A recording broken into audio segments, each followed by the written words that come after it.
की आवाज जा रही है? किधर तक आवाज जा रही है? पीछे आवाज जा रही है, पीछे।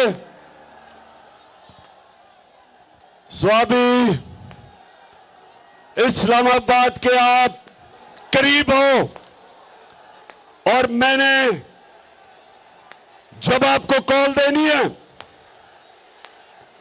जब मैं आपको कॉल दूंगा, मैं अपने स्वाबी के बाशऊर और दलेर नौजवानों को, मैं सबको इस्लामाबाद में मिलना चाहता हूं। तैयार हो? हाथ खड़े करके मुझे बताओ कि इस मुल्क की हकीकी आजादी के लिए आप इस्लामाबाद आएंगे? हाथ खड़ा करके बताओ।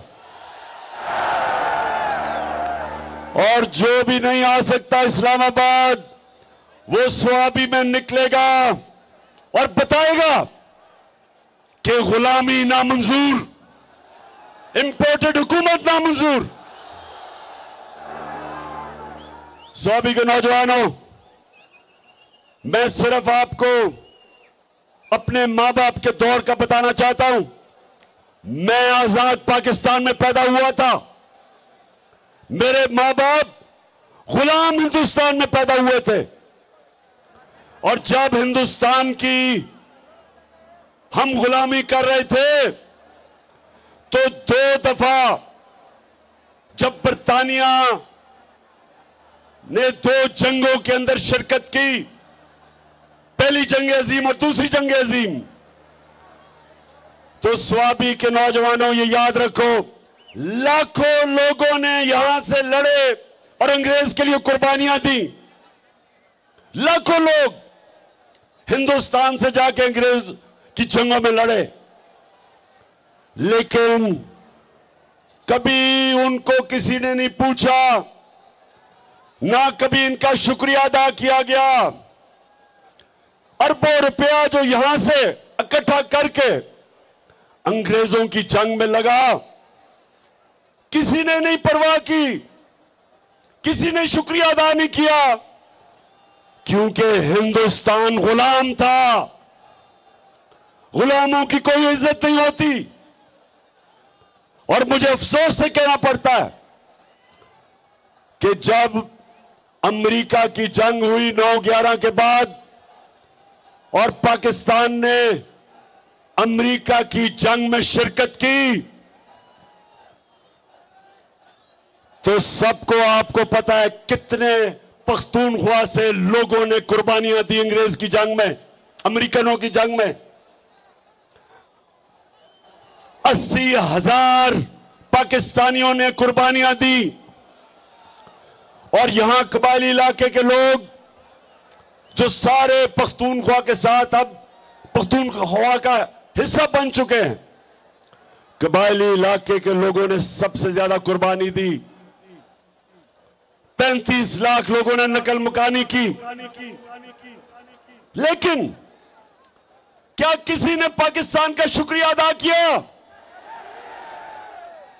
क्या अमेरिका ने कहा कि शुक्रिया पाकिस्तान, आपने 80,000 अपने लोग कुर्बान कर दिए, हमारी फौज 3 गुना ज्यादा हमारी फौजियों ने कुर्बानी दी बनिस्बत जो अमेरिकन अफगानिस्तान में जिनकी जानें गई?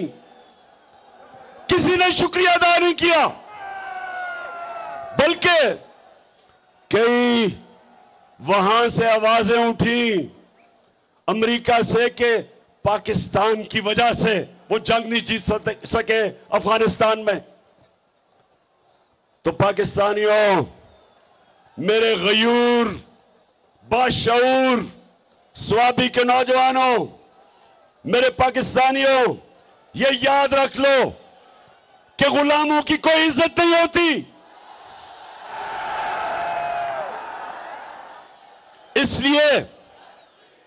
इसलिए ये जो इंपोर्टेड हुकूमत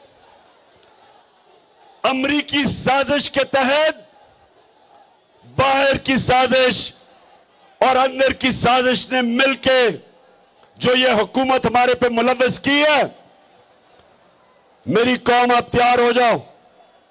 हमने किसी सूरत अमरीकों के गुलामों को, चोरों और डाकुओं को हमने किसी सूरत तस्लीम नहीं करना। इसलिए आप सबने स्वाबी पास है इस्लामाबाद से, आप सबने आना है और मेरे साथ शिरकत करनी है। और हमने इस इंपोर्टेड हुकूमत को पैगाम देना है, और जिन्होंने मुसल्लत किया ये हुकूमत कि ये एक आजाद कौम है, हम वो लोग हैं जो कि दुनिया के सबसे अजीम लीडर हमारे नबी सल्लल्लाहु अलैहि वसल्लम, हम उनकी उम्मत हैं। और स्वाबी, जब पाकिस्तान बन रहा था, पाकिस्तान का नारा क्या था? नारा यह था कि पाकिस्तान का मतलब क्या? जब ना था कुछ यहाँ था, मगर तू ही तू, अल्लाह अल्लाह।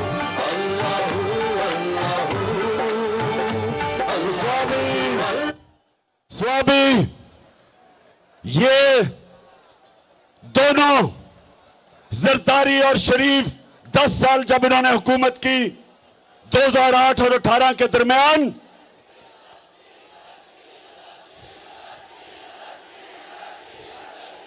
और ठीक कह रहे हो, शुक्रिया याद कराने का, डीजल इनके साथ फिट हुआ था। इन थ्री स्टूजेस ने 10 साल जब हुकूमत की मिलके, तो नौजवानों 400 ड्रोन अटैक हुए पाकिस्तान के ऊपर, 400। और कबायली इलाके में आप जानते हैं कि ड्रोन अटैक क्या होता है? आपको पता है क्या होता है? 4000 मील दूर बैठ के एक कमरे के अंदर कंप्यूटर गेम खेली जाती है, बटन दबा के। 4000 मील दूर अमेरिका में एक आदमी बैठा होता है, सामने कंप्यूटर स्क्रीन होती है उसके, यहां से उसको पैगाम जाता है कि जी इस एरिया में दहशतगर्द है। 4000 मील दूर बैठ के वो बटन दबाता है, बम गिरता है, नीचे कौन मरता है कभी किसी को पता नहीं चला। लेकिन सुने जरा मेरी बात, वहां औरतें बच्चे मरे, बुजुर्ग मरे। एक जगह इन्होंने ड्रोन अटैक किया पचौड़ में, 64 बच्चे मदरसे में मर गए, 64 बच्चे। एक जगह वजीरिस्तान में ड्रोन अटैक होता है, 7 लोग मर जाते हैं। जो जख्मी होते हैं उनकी चीखों की आवाजें, लोग आते हैं उनको बचाने के लिए। दूसरा ड्रोन अटैक होता है, 7 और लोग मर जाते हैं। सुबह तक लोग डरते हैं जाते हुए करीब, जो जख्मी हैं उनकी आवाजें आ रही होती हैं। सुबह को लोग बचाने जाते हैं, फिर ड्रोन अटैक होता है, 7 और मर जाते हैं, 21 लोग मरते हैं। शादियों पे ड्रोन अटैक, जनाजों पे ड्रोन अटैक। और आप जानते हैं कि एक दफा ना जरदारी के मुंह से एक आवाज निकली, और ये गीदड़ नवाज शरीफ के मुंह से एक दफा अमरीकनों को उसने कहा, इनमें इतनी जरूरत नहीं थी कि अमरीकनों को कहते कि ये सारे इंसानी हुकूक के खिलाफ है। दुनिया का कोई कानून इजाजत नहीं देता कि आप फैसला करें मुजरिम कौन है और आप ही उसको कत्ल कर दें। जज, जूरी, एक्सिक्यूशनर, दुनिया का कोई कानून इजाजत नहीं देता। लेकिन इस मुल्क पे जिनके लिए हम जंग लड़ रहे थे, 400 ड्रोन अटैक हुए। एक दफा इन दोनों ने जुर्रत नहीं की अमेरिका को कहने के लिए कि क्या आप अपने मुल्क में दहशतगर्द के ऊपर ड्रोन अटैक करेंगे। जुर्रत थी इनमें क्या? इनमें यह जुर्रत थी बरतानिया को कहने के लिए कि लंदन में हमारा बड़ा दहशतगर्द जिसने हजारों लोगों को कत्ल करवाया, क्या हमें इजाजत देंगे ड्रोन अटैक करके उसको मारे? तो अगर अपने मुल्क में आप हमें कहते हैं कि अदालत में जाके साबित करो वो दहशतगर्द है, तो हमारे मुल्क में आपने कैसे आपने 400 ड्रोन अटैक किए, बेकसूर लोगों को मारा, औरतें बच्चों को मारा। और ये तो जिनको फिर से इन दो खानदानों को फिर से जो मुसल्लत किया है, इसीलिए किया है कि ये उनके गुलाम हैं, इनमें जुर्रत नहीं है, ये पैसे की पूजा करने वाले हैं, ये पैसे के बुत की पूजा करने वाले हैं। इनके पैसे पड़े हैं बाहर, इनके लंदन में अमेरिका में पैसे पड़े हुए हैं। ये कभी अपने लोगों के हकूक के लिए, उनके फायदे के लिए, ये कभी अपनी जुबान उनके अपने आकाओं के सामने जुबान नहीं खोलेंगे। इसलिए इनको लेके आए हैं, इसलिए इनको पाकिस्तान पर मुसल्लत किया, क्योंकि इनको पता था कि इमरान खान ना इनको बेच देगा, ना यहां से उनकी किसी जंग में शिरकत करेगा, ना वो अपने मुल्क के मफादात को उनके लिए कुर्बान करेगा, अपने लोगों के फैसले करेगा, क्योंकि इमरान खान का जीना मरना पाकिस्तान में है। इसलिए नौजवानों ये साजिश की गई और इसलिए आपने इस्लामाबाद पहुंचना है। और मैं मगरिब हो रही है, यहीं आपने नमाज पढ़नी है, लेकिन मैं जल्दी जल्दी बात करता हूं। दूसरी बात नौजवानों, दूसरी बात, ये जो लोगों को ऊपर आपके मुसल्लत किया, ये 30 साल से ये दो खानदान, भुट्टो और शरीफों के खानदान 30 साल से इस मुल्क के ऊपर हुक्मरानी कर रहे हैं। इनकी वजह से आज शहबाज शरीफ कहते हैं जी हम तो बेकारी हैं, इसलिए गुलाम हैं। और इनका एक और वजीर कहता है हम तो वेंटिलेटर पे हैं, हम तो अमेरिका की गुलामी करने पे मजबूर हैं।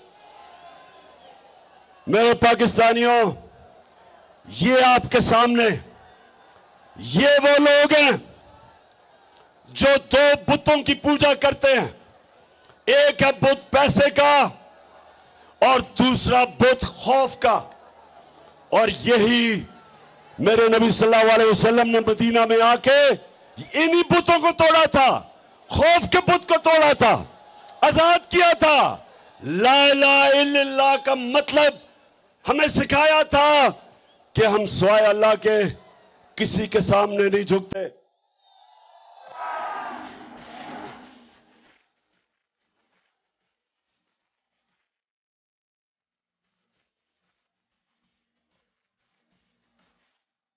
तो मेरे पाकिस्तानियों, हमारा जो नजरियाती लीडर इल्लामा इकबाल थे, उन्होंने तब ही कह दिया था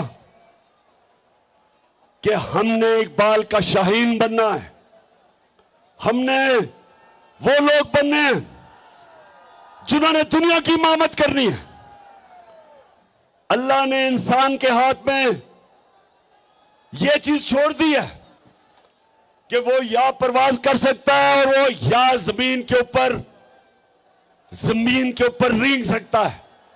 अल्लाह ने कुरान में कहा है कि इंसान जब ऊपर जाता है तो फरिश्तों से ऊपर चला जाता है, और जब वो नीचे गिरता है तो जानवरों से नीचे चला जाता है। ये जो ऊपर बैठे हुए हैं ये जानवरों से नीचे चले गए हैं। एक जानवर भी उतना खाता है जितना उसकी भूख होती है, इनका तो पेट ही नहीं भरता। इसलिए मेरे नौजवानों, हमने अपने मुल्क को बचाने के लिए और आजाद रखने के लिए निकलना है। एक दफा मुल्क के दारोंडरिंग नौकरों के नाम पे, चपरासियों के नाम पे अरबों रुपया जो उन्होंने पकड़ा, एक हार्ट अटैक से मर चुका है, डॉक्टर रिजवान मर चुका है, और दूसरा उसको भी हार्ट अटैक हुआ जो दूसरा ऑफिसर था।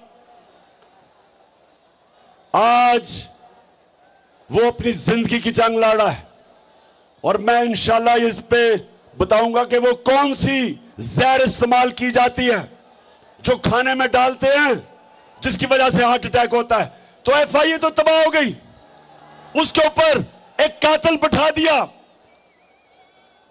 फैसलाबाद का कातिल जिसने 18 लोगों को कत्ल किया, राना सनाउल्लाह, वो बैठ गया ऊपर।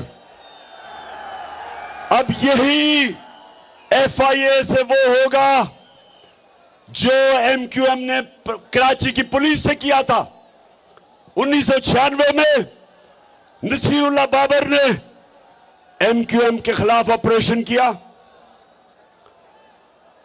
1997 में गवर्नमेंट चली गई पीपल्स पार्टी की, नवाज शरीफ आ गया, इसने एमक्यूएम से समझौता कर लिया। एमक्यूएम ने चुन चुन के एक एक पुलिस वाले को कत्ल किया जो ऑपरेशन में शामिल था। और आज तक मेरे पाकिस्तानियों, आज तक कराची पुलिस अपने पैर पे नहीं खड़ी हुई, रेंजर बुलाने पड़े हैं। पुलिस खत्म होगी उसके बाद। इसी तरह इदारे खत्म होते हैं जब मुजरिमों को ऊपर बिठाते हैं। और इसलिए मेरे पाकिस्तानियों, हमने इनका मुकाबला करना है, अपने मुल्क को बचाना इन चोरों से, अमेरिकनों के गुलामों से। और आपने सब ने मेरे साथ निकलना है। फिर से हाथ खड़ा करके बताओ, हम निकलोगे?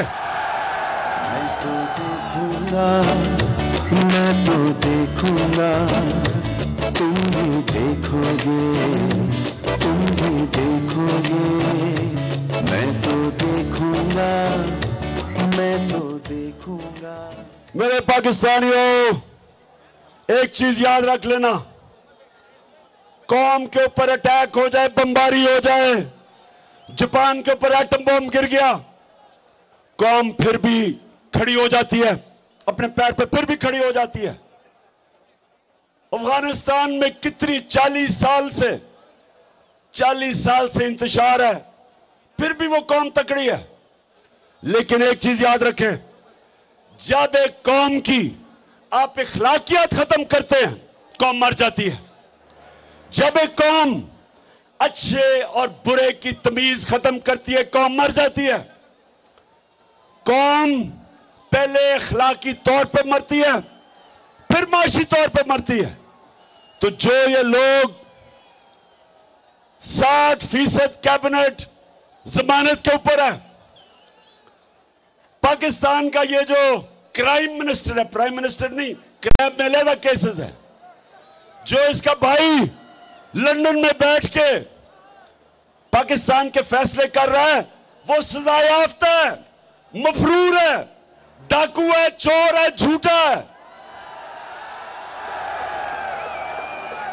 उसकी बेटी जो तकरीरें करती फिर रही है और इसके पीछे रेंजर और इतना प्रोटोकॉल मिल रहा है, वो सजा याफ्ता है, जमानत पे है। तो जिस मुल्क में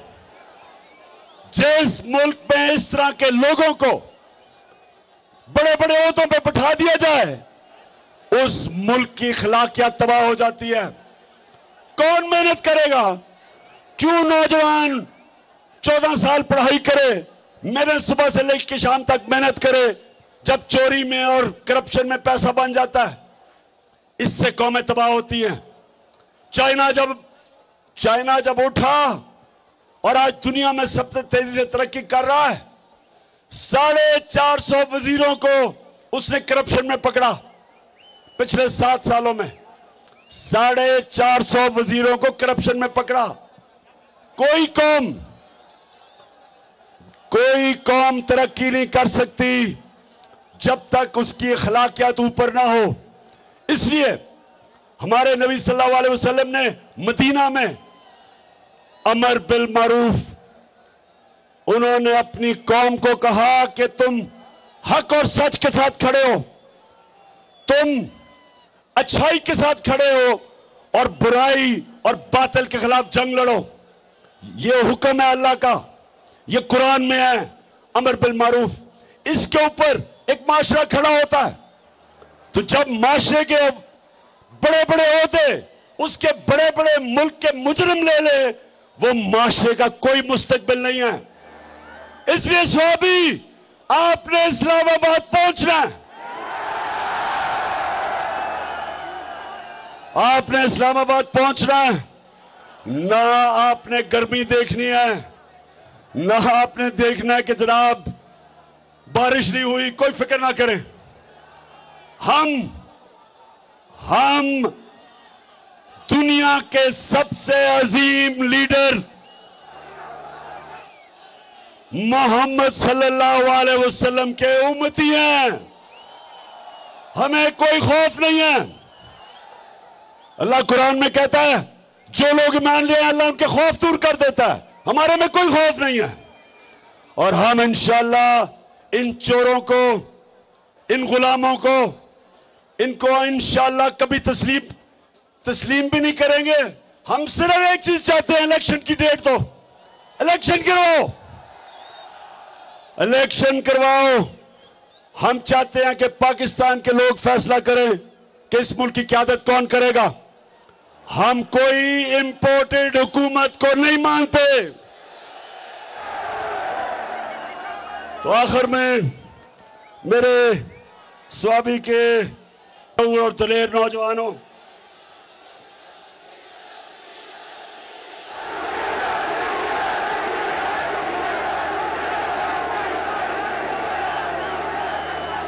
डीजल ने, अच्छा डीजल ने भी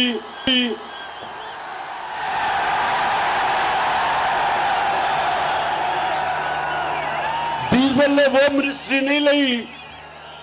हमने समझा जी बड़ा इस्लाम का ठेकेदार है, ये बड़ी अच्छी कोई वज़ीरत लेगा, कुछ लोगों को बताएगा इस्लाम के मुतालिक, कोई तालीम की वजारत लेगा। लेकिन उसने वजारत ली है सड़कों की, जिसमें पैसा बनता है, कमीशन बनती है।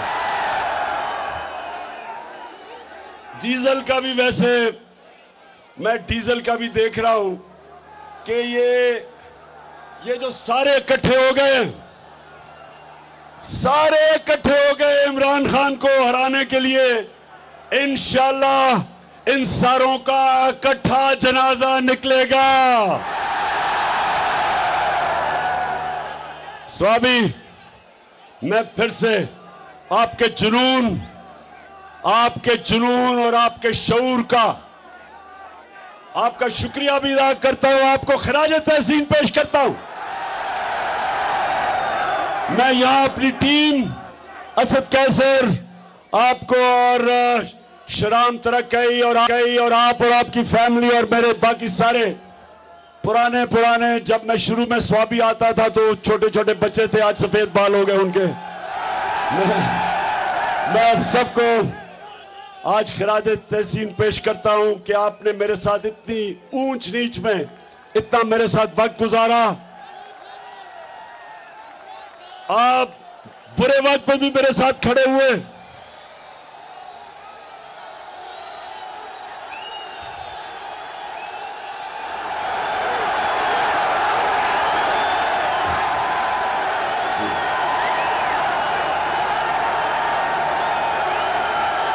और एक और चीज मैं ये जरूर कहूंगा कि मैं आज सारे पाकिस्तान के सामने कह रहा हूं कि वैसे पख्तूनख्वा को मैं खास खराज तहसीन इसलिए पेश करता हूं,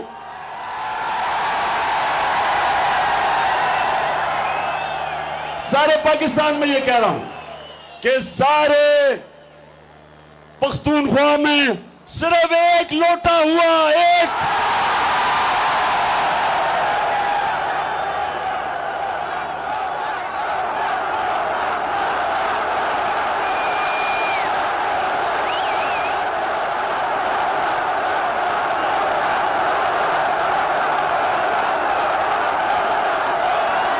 बड़ी बात है। इसका मतलब कि यहां वफादारी भी ज्यादा है, यहां ईमान भी ज्यादा है, यहां माशाल्लाह आपकी अखलाकियात भी ज्यादा है। हालांकि कल फैसलाबाद के लोगों को मैंने कहा, वैसे जिस तरह फैसलाबाद में कल लोग निकले हैं, मैंने कभी अपनी जिंदगी में इस तरह की जोश और जज्बा फैसलाबाद में नहीं देखा।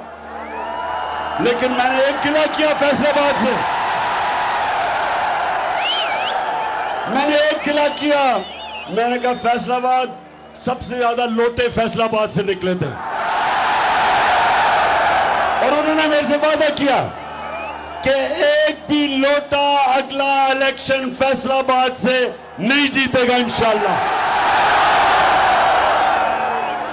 अब सारे पाकिस्तान को पता है कि लोटे कौन थे, लेकिन इलेक्शन कमीशन को नहीं अभी तक समझ आ रही लोटों की। इलेक्शन कमीशन, सारी दुनिया के सामने वो लोटे हुए हैं, लेकिन इलेक्शन कमीशन नुक्ते ढूंढ रहा है किसी तरह उनको बचाने के लिए। अगर आपसे बच भी गए, पाकिस्तान की आवाम से ये नहीं बचेंगे इंशाल्लाह। पाकिस्तान है ये, मेरा पाकिस्तान है, तेरा पाकिस्तान है ये, मेरा पाकिस्तान है।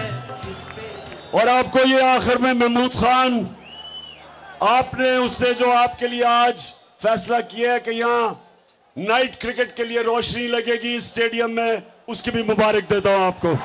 पाकिस्तान जिंदाबाद, पाकिस्तान पाइंदाबाद। में हिस्सा बने लाखों लोगों ने कुर्बानियां दी, किसी ने शुक्रिया अदा नहीं किया, परवाह नहीं की। उन्होंने भी कहा कि हिंदुस्तान गुलाम था, इसलिए किसी ने शुक्रिया अदा नहीं किया, परवाह नहीं की। गुलामों की कोई इज्जत नहीं होती। 9/11 के बाद अमेरिका की जंग में 80,000 पाकिस्तानियों ने कुर्बानियां दी। कबायली इलाकों के लोगों ने सबसे ज्यादा कुर्बानियां दी। 35 लाख लोगों ने नकल मकानी की। क्या किसी ने पाकिस्तान का शुक्रिया अदा किया? क्या अमेरिका ने कहा कि 80,000 पाकिस्तानियों ने कुर्बानी दी, शुक्रिया अदा किया? उन्होंने कहा कि अमेरिका से आवाज़ें आई कि पाकिस्तान की वजह से अफगानिस्तान जंग नहीं जीत सके। मेरे पाकिस्तानियों, याद रखो कि गुलामों की कोई इज्जत नहीं होती। बाहर की और अंदरूनी साजिश के तहत इम्पोर्टेड हुकूमत मुसल्लत की गई। अमेरिकी गुलामों को हमने किसी सूरत तस्लीम नहीं करना।